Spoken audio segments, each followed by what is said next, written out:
ఆవు పాలు, స్వచ్ఛమైన ఆవు పాలు. మన దగ్గర ఆవులు ఉన్నాయి, మిమ్మల్ని ఆవుల గోశాల కాడికి కూడా తీసుకుపోతా, గోశాల కూడా చూపిస్తాయి. ఎందుకంటే మా జీవితం, మా గోమాత మమ్మల్ని కాపాడేది. పెరుగు ఈ మొత్తం దగ్గరికి అయిన తర్వాత ఇప్పుడు 2 లీటర్లు పోసినాం కదా, దాంట్లో 1/4 అంటే 500 ml నెయ్యి పోస్తాం. ఇది మొత్తం దగ్గరికి కావాలి, లేకపోతే దాన్ని కలిపితే అసలు కాదు, 2 రోజులు పడుతుంది. ఇప్పుడు దీన్ని ఏం లేదు, ఒక చైర్ వేసుకొని కూర్చొని ఒకరు కూర్చొని అట్లా కలుపుతా ఉండాలి.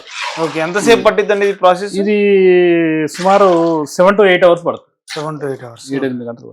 ఏది అయినా ఏ ప్రక్రియ చేయాలనుకున్నా కూడా మినిమం ఒక 6 గంటలు 8 గంటలు కదలకుండా కూర్చోవాలి.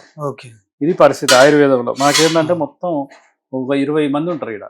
ఇస్తాం 2 గంటలు ఒకరు నిలబడ్డాక 2 గంటలు మంచి చైర్ వేసుకొని కూర్చొని మంచిగా వర్క్ చేసుకుంటూ కూర్చొని. ఏ వయసు వాళ్ళని తాగొచ్చు? చిన్నపిల్లలు, చిన్నపిల్లలు అంటే మేమైతే 80 years ఎబో వాళ్ళకు 2 ఇస్తున్నాము. ఒక 4-5 years అంటే చిన్న పిల్లలకి అయితే అవసరం లేదు. 5 years దాటిన వాళ్ళకైతే ఉదయం గులిక సాయంత్రం గులిక నీళ్ళలో లేచి కరగదీసి ఇవ్వాలి.